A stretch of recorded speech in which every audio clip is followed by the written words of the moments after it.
style of leadership, this style of leadership essentially is based on the ability of very strong ability to inspire individuals in an organization, inspire them to uh, do couple of few things that otherwise seemingly are extremely difficult, and we'll talk about this as we go on, and to mobilize the individual. uh, Mobility and mobilizing individuals, not as individuals but collective, adds to a lot of collective wisdom and is based on a purpose. Uh, Now, an adaptable leader is also able to tackle tough challenges, uh, and the ability to be doing this comes from a fact of their innate uh, ability to look at problems and challenges differently and on a continuous basis through a different lens, and importantly have people inclusivity to that. So that's where an adaptable leader, of course, apart from that, his or her ability to leverage emotional intelligence stands in good stead. uh, so this is what has helped organizations steer through difficult times, essentially uh, focusing and able to diagnose challenges well, uh, manage distress. And when we talk of volatility, when we talk of challenging situations, there is an innate requirement to change. There is a quick movement agility to be, leveraged, and it's just not one individual doing it. It's hundreds and in some cases thousands of people coming together and doing what is required, and that needs a lot of powerful mobility element. Adaptive leadership kind of gets an individual to do that. It's neither directive, it's neither prescriptive, but it's an extremely inclusive method of leadership. Now this mobility has helped.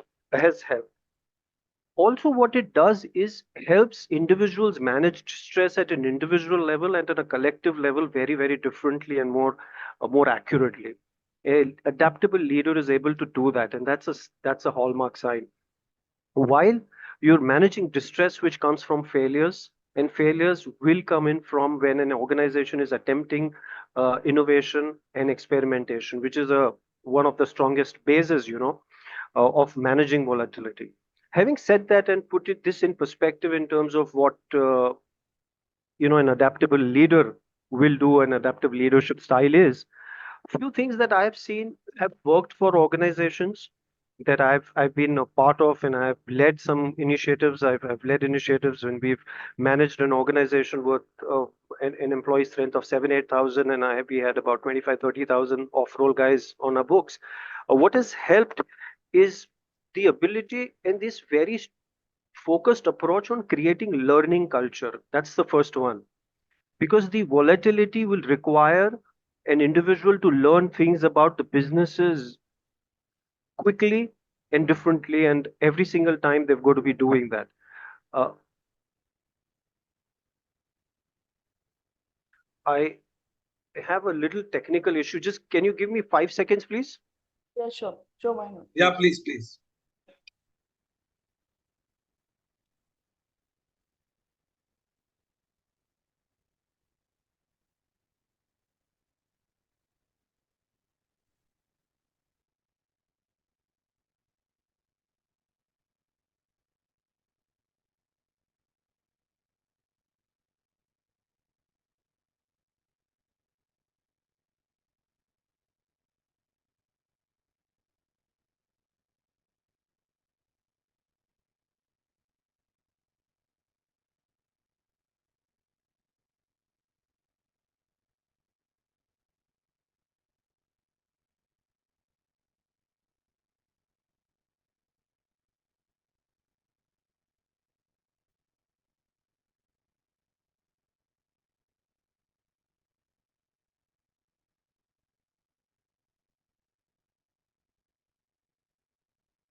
So as Mehul is going to still come back and talk about the VUCA word and how do we leverage from the VUCA word, let's just run through what he's been explaining us.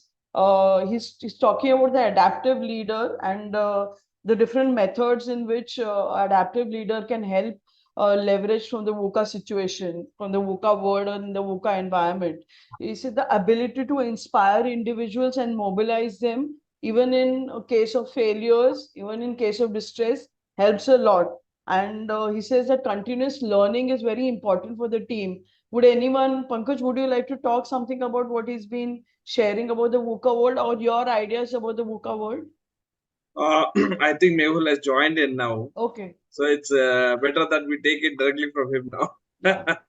Yeah. Okay. Okay. So Sure. Mehul is back. Right timing. Right, Rashmi and Mr. Vyas, we were talking of VUCA world, and that's the world we live in, right? Things Yes, that never go as per plan, but the ability to be agile and kindly move quickly, I guess that's how things get steered well.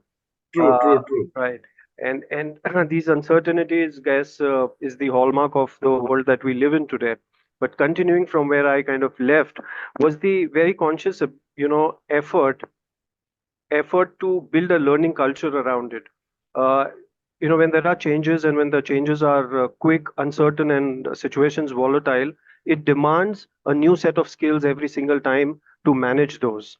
Uh, an organization that believes in and builds a learning culture, not necessarily through workshops, but ecosystems built in where there is learning culture, where individuals are able to share their provide inputs, receive feedback, receive feed forward, and essentially part of discussions is when the learning culture becomes extremely strong and there's cross cultural best practices that are adapted.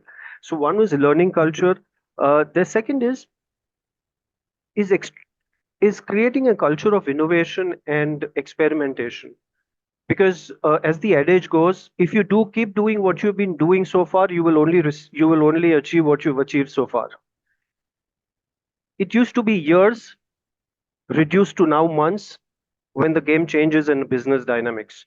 Now, the ability to be able to manage it needs innovation, to be able to thinking on the feet of how quickly can we do things and how quickly can we make our processes flexible. So second is our ability to innovate, uh, develop agile processes. Now, processes help an organization achieve structure. They put one aspect after the other, so there is logic and rationale in everything that is being done. And I'd like to bring to your notice a few days back, for the city of Mumbai, I'm sure you would recollect well that there was a sandstorm, something that we've never experienced, the city of Mumbai, right? The kind of dust that flew around, and there was some 15, 20 minutes of rain. Uh, Everyone was kind of taken aback. There is a delivery app.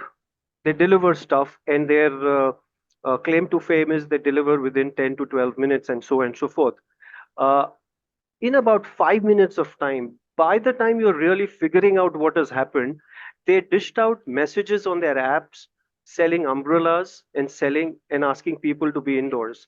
Now, this is amazing processes. A process is set for an organization to reach a client, but they reached out in 5 minutes flat. Before you realize what's happening, the sandstorm, there is somebody who's kind of figuring it out, and in 5 to 7 minutes, message is being dished out. Now, this flexibility is something that kind of steers an organization. The agility in processes. Processes can't bind you, they got to liberate. And this is one example that I comes to my mind. Now, this is possible, though the third point is, of course, developing agile processes. The fourth that comes is in the quest to innovate, in the quest to include people, in the quest to have agile processes, decision making can never be centralized. Because if it was centralized, there would be 10 permissions that the person would have had to take before the message was sent out. There was somebody in the responsible arena who could decide for himself or herself and do that bit and create a great aha moment as a customer. I think this is one that stays with me for a while. Yeah.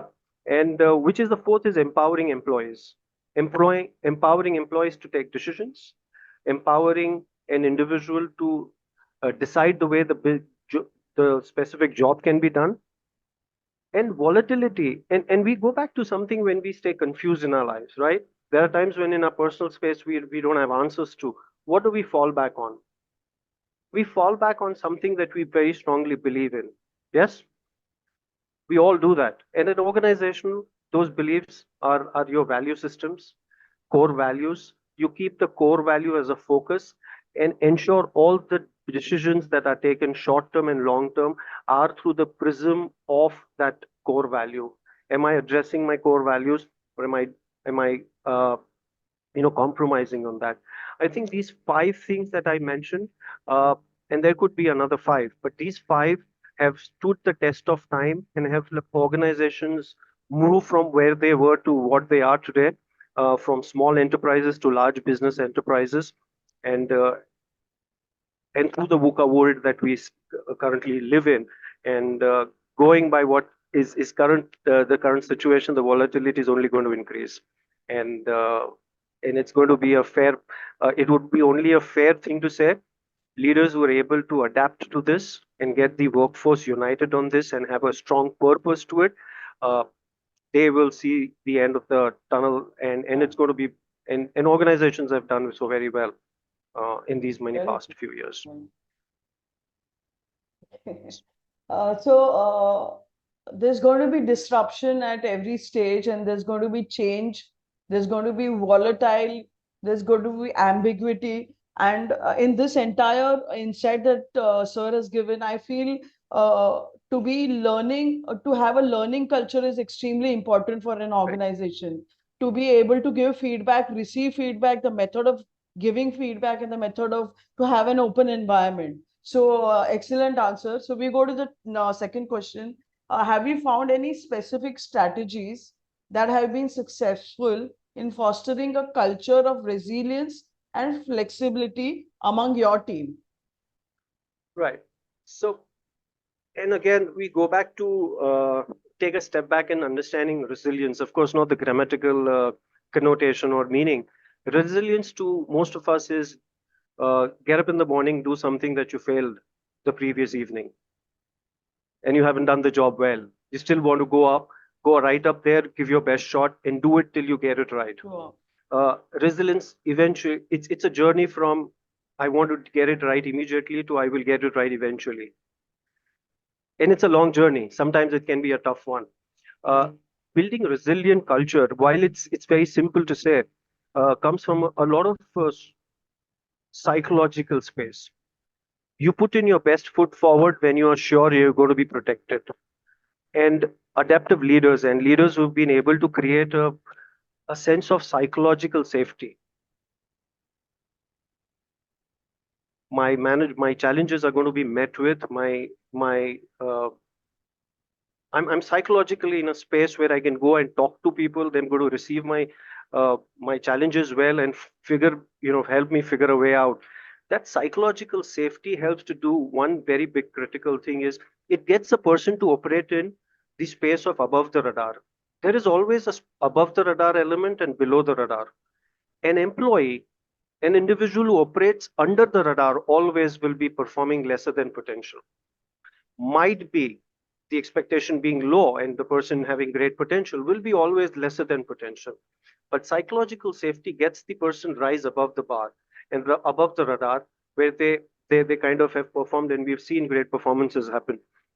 So one big one here I think that has helped is psychological safety.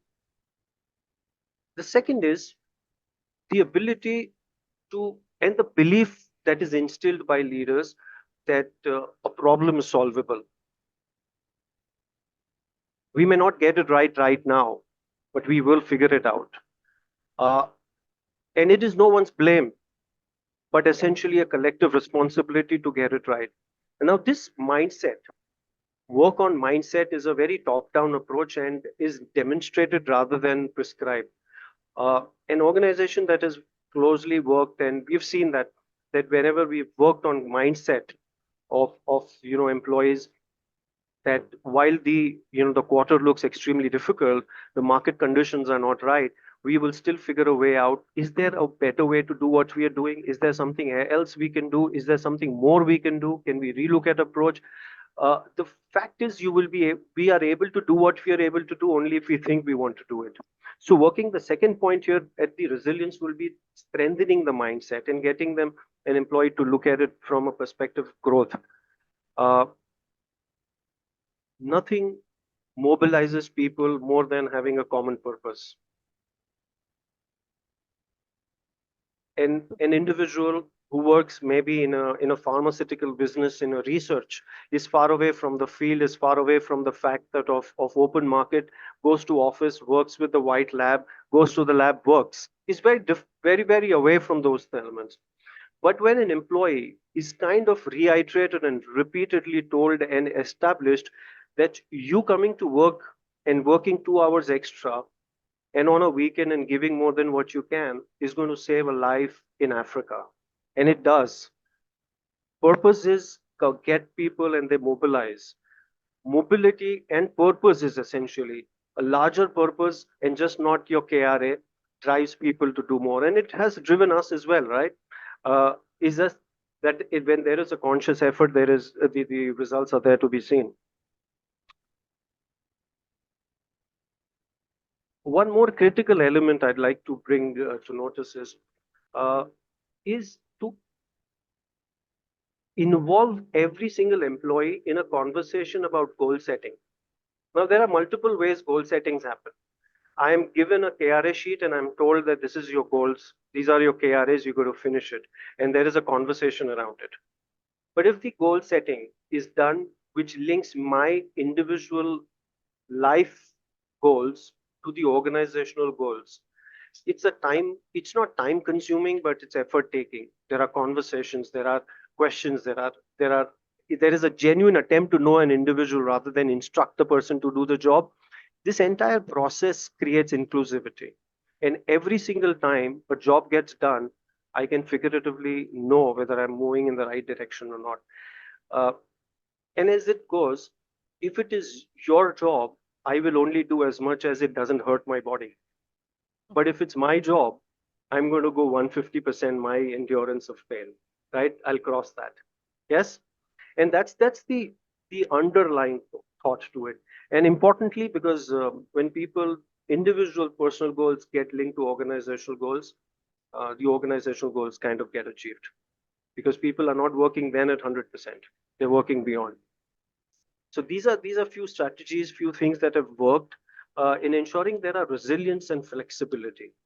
Because resilience is not something that you tell people to be resilient. Resilient is something that you create an ecosystem and a very strong belief for people to be resilient.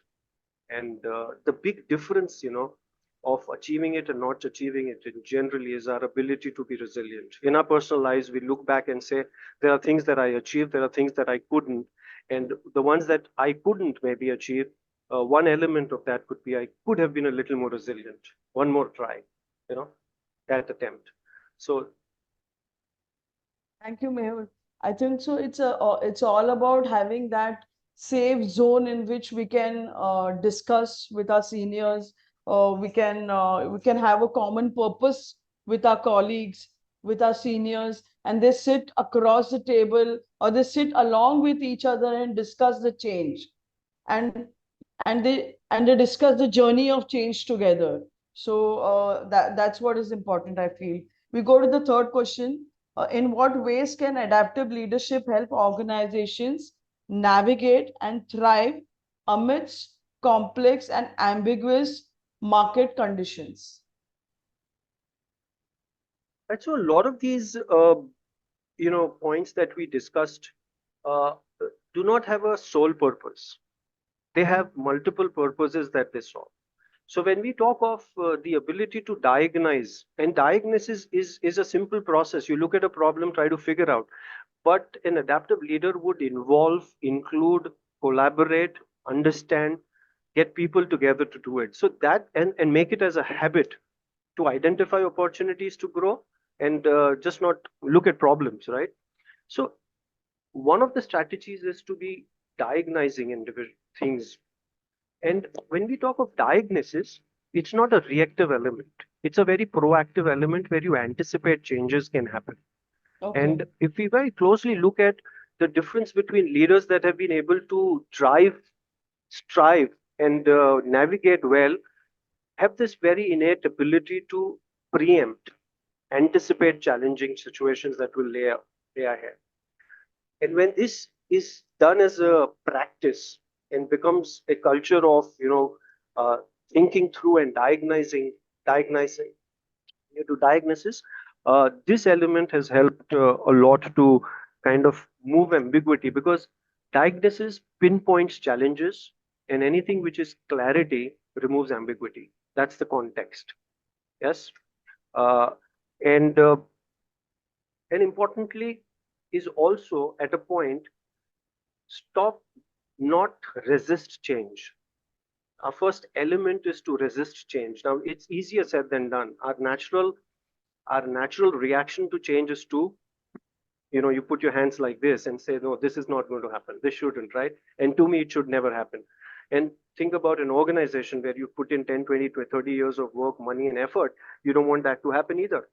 But however, the cognizance of the fact that changes are part of it and we will have to manage and maneuver it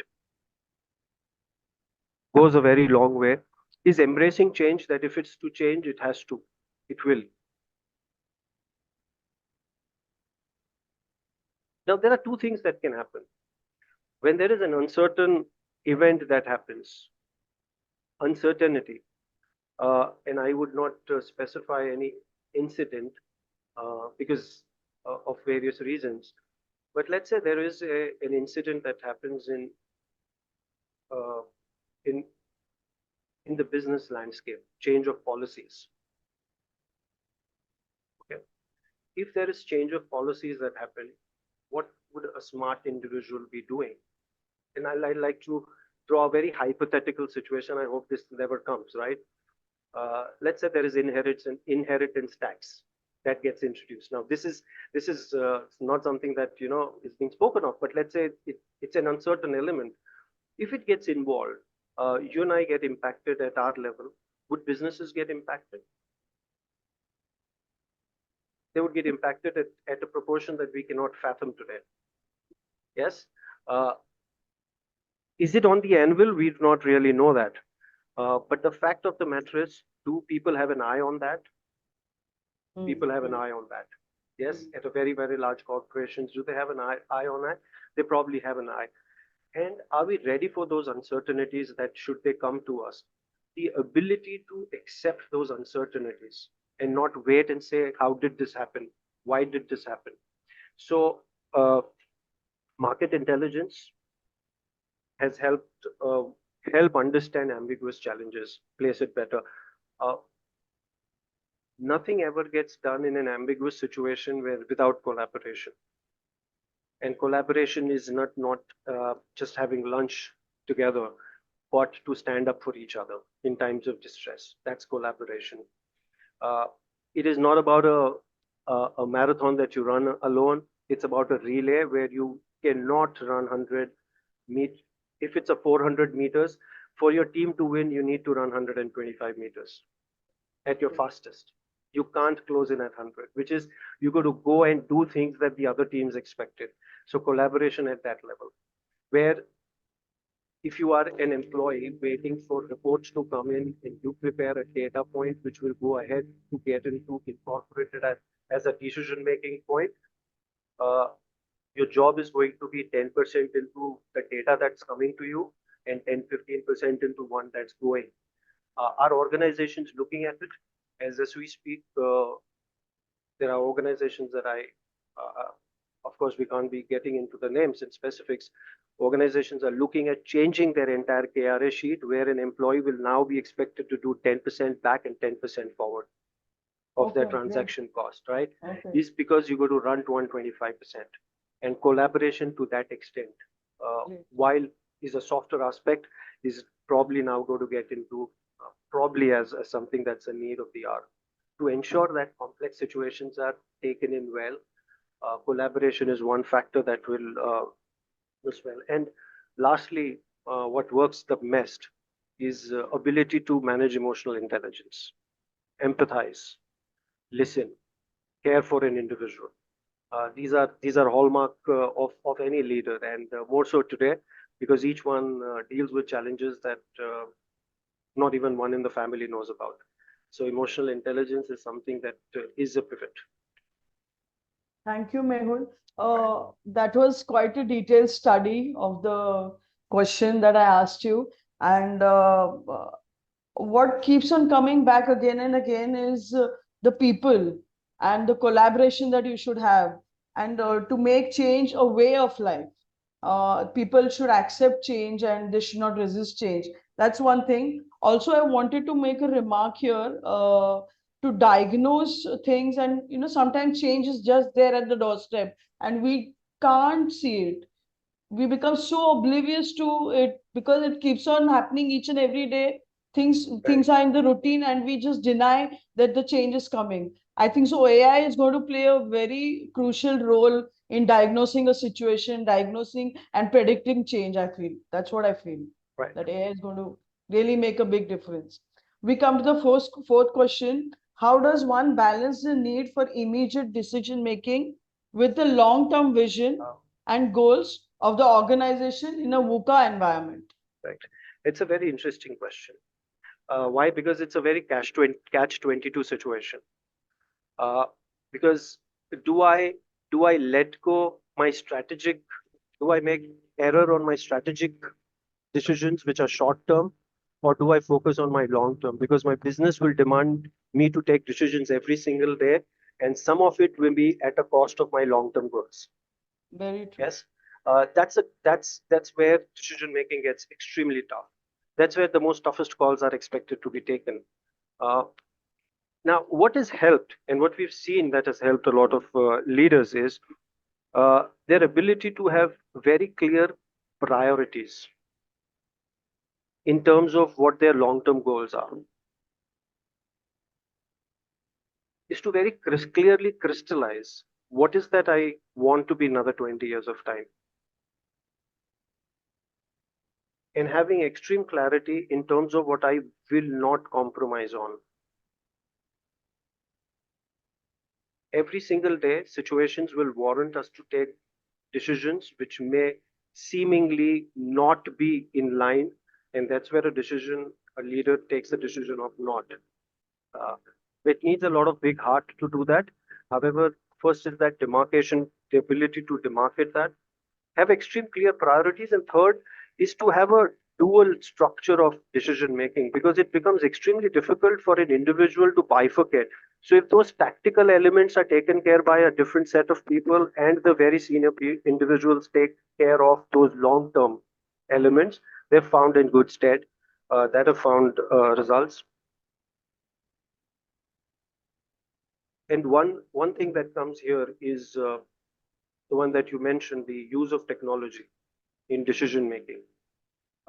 Using data-based decision making and not experience-based decision making, involving data to be the core of all decisions, and using predictive models and use AI to the best of its ability to to leverage that. And one element that goes in here becomes very critical to take decision is empowering teams to take decisions.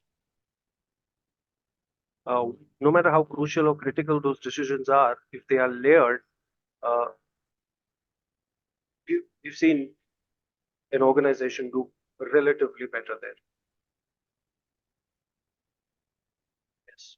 And I just cite one some small example here. If and I go back to this delivery app again, one of the businesses that has survived the onslaught of the biggest fund game. Uh, their competition has been funded by the biggest names in the business, yet they survive, and yet they are two steps ahead of competition all the time. Yes, uh, is is their ability to say no if it's not suiting their long term. Their long term vision is to be known as a 10-minute delivery guy. So if they are not having infrastructure on the field, the bandwidth, they do not accept orders. Now, this is so very difficult for us to understand, to kind of take that I'm refusing business because I don't, because for us, very simply said, hum jugaad kar sakte hain, right? I may ask, get a delivery 5 minutes delay, how does it even matter, right? Because jugaad, otherwise social re-engineering or engineering, right? We can do that. But that organization has consciously taken a decision, and every single time they cross that 10-12 minute bar, they refuse fresh orders. Okay. Now this is striving through that phenomenal VUCA world. Now what has happened is over a period they've increased their businesses, their numbers have increased. I could go on and on.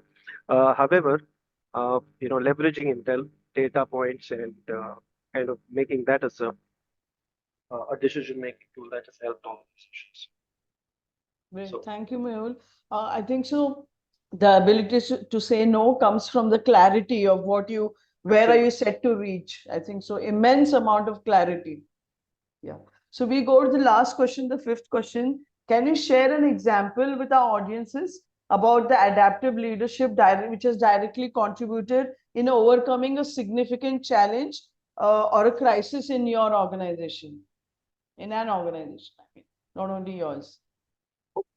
right, so in my organization, so I have a couple of other business interests, and one that is mentioned up here as Drishtikone Consulting is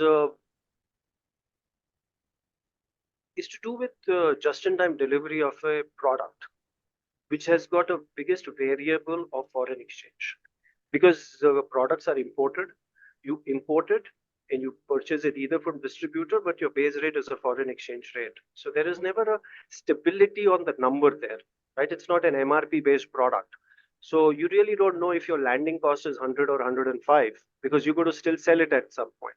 Now, the this is a huge disruption, and rather than facing disruption, we got the disruption in. We started contracting on putting the skin on the game, neck on the line for an annual contract at a fixed price, which has got foreign exchange as a variable. Now, what has that done is typically if you are a manufacturer and if you buy a product from me and you pay me in 60 days of time, you're effectively using the product only after you've paid me money. Your factory is not going to use that. It is in their store, is an inventory. But what we got was we said that don't keep your inventory with you. Just in time is not a new concept. But anything which has got a variable like foreign exchange rates beneath that, it becomes very volatile. We said we will take the cost. You will get that delivery in one hours of time. You just need to tell us what are your regular requirements, and you pay for actually when you use it. You use it, you've ordered it because you use it, right? And you're going to use it in 10 days of time you've ordered. So uh, this action created volatility for people, competitors. Yes, but one that comes to my mind is, and I'd like to mention Microsoft's journey here, rather than an individual MSME journey there, because it will have far more connect there. Mr. Satya Nadella, when he took over as CEO in 2014, Microsoft was large, but it was a stagnating market, pretty much a stagnating market. He moved, the first thing he was to bring a new vision, and he brought this vision, which is cloud first, mobile first. Now, this was something not that the organization was ready for. They've always been PC drivers, right? Or manufacturers of the best PCs in the world. So this was embracing a new vision. That is the strategy that they followed. A mindset which meant into creating hubs for innovation. So every strategic business unit was an invention standpoint by itself. Collaboration, where they collaborated with external parties, internal partners, just not for delivery of services and products, but for technology as well. Acquired organizations did pick up strategic acquisitions, which one comes to mind is, and in 2016-17, if I'm not wrong, they acquired LinkedIn. So strategic acquisitions, they focused on very different work, which they had not so far was cloud computing, and created the tremendous workplace culture. These are few things that stand out, and I think they stand as hallmark in terms of navigating through a VUCA world of complexities and one element before I close my point here is We all have been tuned to understand that for every question there is a definite answer. We do not exist in that world anymore. We exist in times where every question will have four answers. 20 years back, there were three which were wrong and one was correct. Today, we exist in a time where every question will have four answers and all four will be correct. Your wisdom is to pick the right one that answers your today and tomorrow. And I think this ability has taken leaders across to this and through this very difficult times. Ability to manage non-linearity. Everything around us is networked. Yeah, Rashmi. Very insightful discussion today on throwing light in many aspects. But what touched me the most is to make your team participative in the process of change, to be open to feedback, to be open to change, and training your team to be ready to change.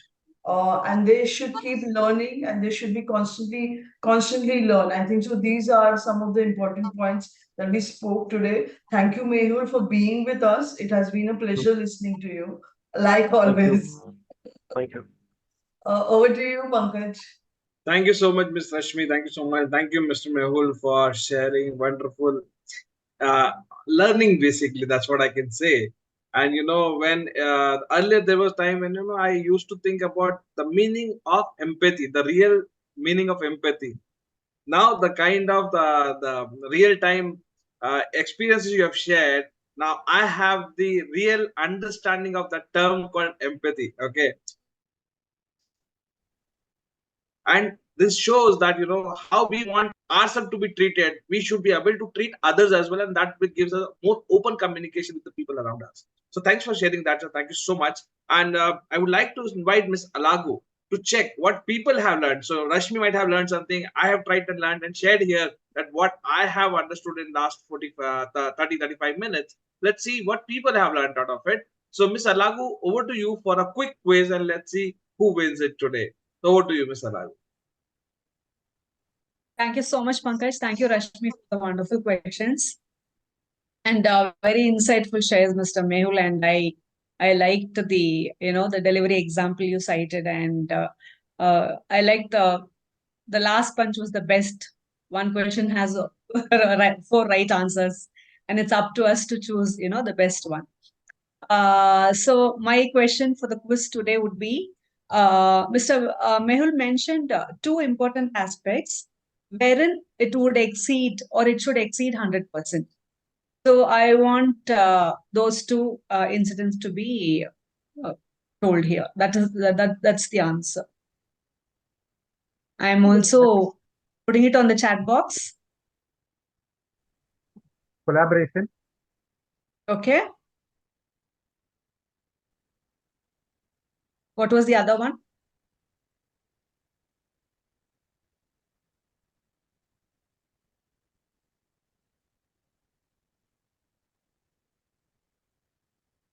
Create a specific answer, please, Mr. Giri.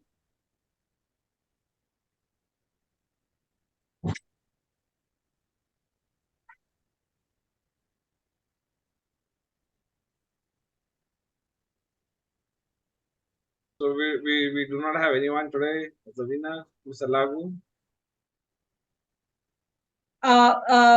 The collaboration part is right. That is one part of the answer. There was one more a key aspect when he mentioned within the organization.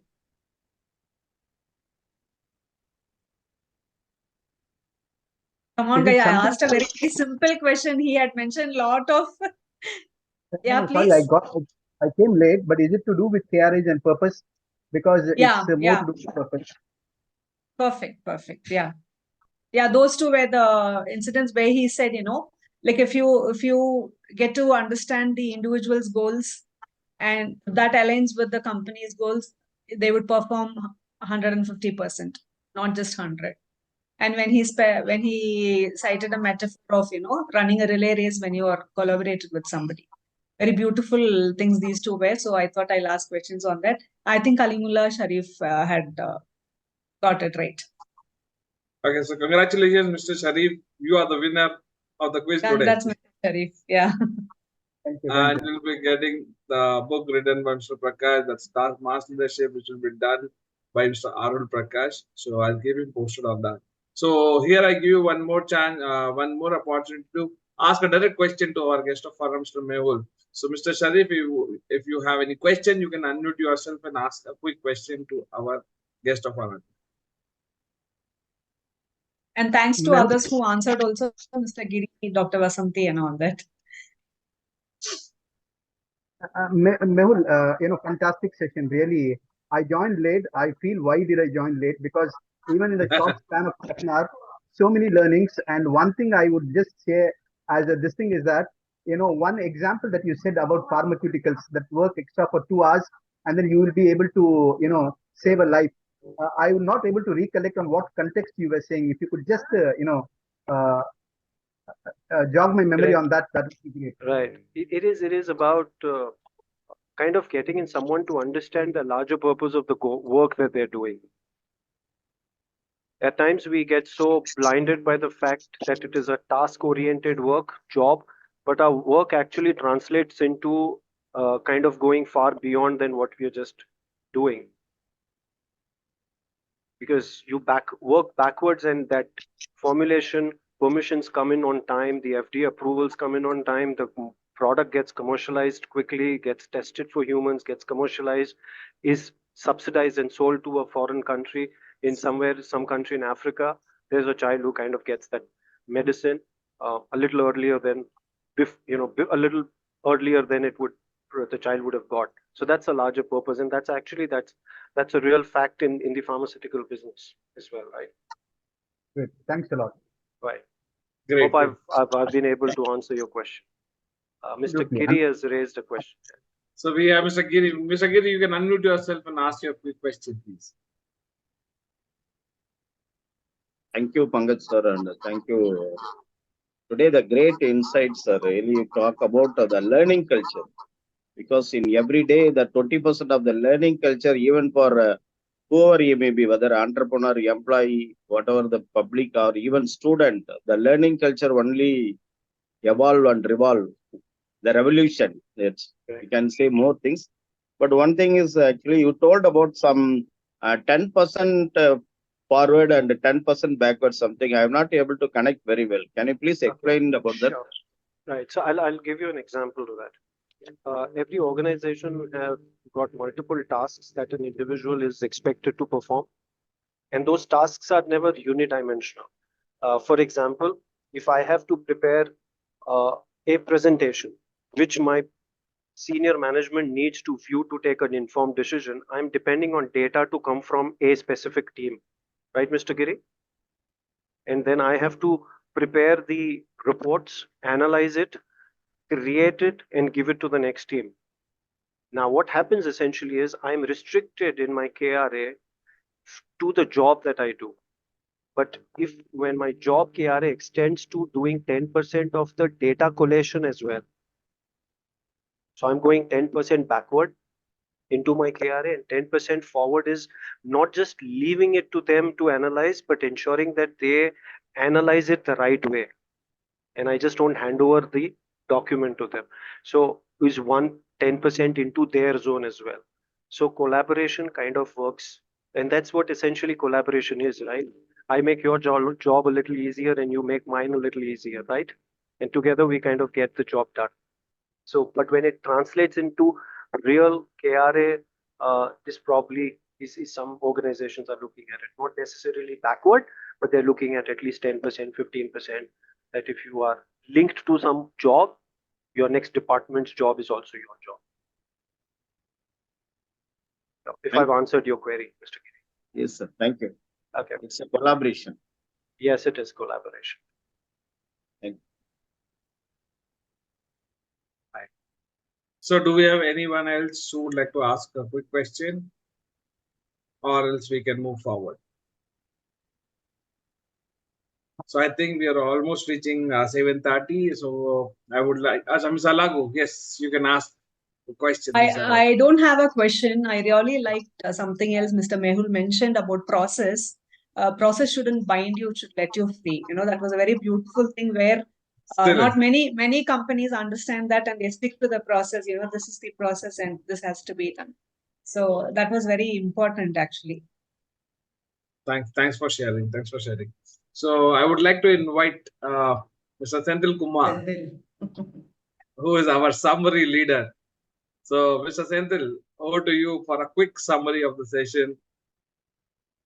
Thank you, Pankaj, and thank you, Rashmi, and thank you, Mehul, for the beautiful title today that we had, Adaptive Leadership. And you have resonated with our ability, the ability indirectly what mentioned to bring that believe in ourselves is the mantra for striking the emotional intelligence way to navigate self-awareness situation. So it was really a powerful session. So time keeps pressing. Let me keep this long summary short. Adaptive leadership is the ability to inspire and mobilize even in setback situation. And not only that, we should have the ability to look at the problem with a different lens, with inclusive mindset, and where we can focus so as to diagnose the stress. And this ability is nothing to do with either directive or prescriptive. It is striking a balance, which is the art. And volatility is creating curiosity to learn by setting a learning culture, which helps the organization. Second is organization should believe in this learning culture where people should be able to receive feedback, feed forward in through which the sign of cross-skilling and upskilling happens for individual to grow. And ability to innovate is by setting an agile process helps in organization to bring more technology. Also, the process should be so swift to meet the customer demand, which you very clearly narrated with a real-time incident of a sandstorm, so that the customer gets their things done, that's jobs to be done, even at the needy circumstances of 5 minutes. Next is a decision should be taken from the prism of a company's core values, and we should always empower individual to grow themselves. Individuals should stay tuned to above mindset or the real sign where they grow, see the ray of light in the tunnel. Next, we talked about the building resilience culture from psychological safety through, from psychological safety, where individual come out from the comfort zone to operate above the radar to see the growth. Next is the ability to set a positive hope by belief, to set a collective responsibility to get the problem fixed. This brings in strengthening up with the never give up mindset. People mobilization with driven by purpose, with the collective responsibility, like which you narrated with the pharmaceutical industry example, where a pharmaceutical guy working in the field and getting and pitching the business, and other guy who is sitting in the white lab and doing some innovate, where the mixed people should have a collective mobilization purpose, which can help in saving a life in Africa.